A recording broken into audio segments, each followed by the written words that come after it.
Good morning जय गुरु welcome to my mini blog.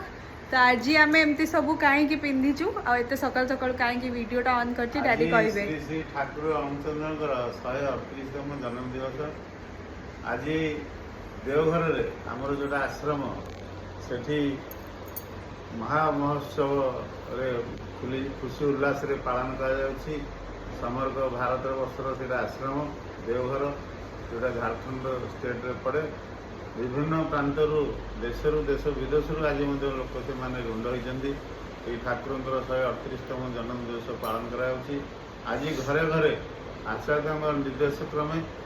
आम घरे घरे ठीक सकाल 7:05 से जन्म लग्न को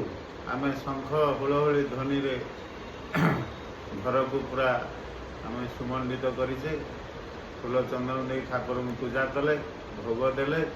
एवं ग्रंथ पाठ कले प्रेयर कले ये सब समस्त घरे गुरु परिवार रे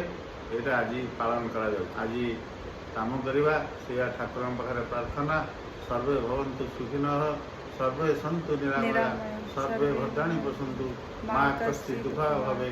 वंदे पुरुषोत्तमं वंदे पुरुषोत्तमं। तो मु खाली कमेंट रे एतिकी चाहूची जो मन को वीडियो टी भल लगी से माने जय गुरु लिखंतु लाइक करंतु शेयर करंतु सब्सक्राइब करंतु। हाँ जदि चैनल रे नुआ अछंती सब्सक्राइब करंतु। आउ के आउ चा दियो आउ हाँ चा हेनी सकाळू जीवा चा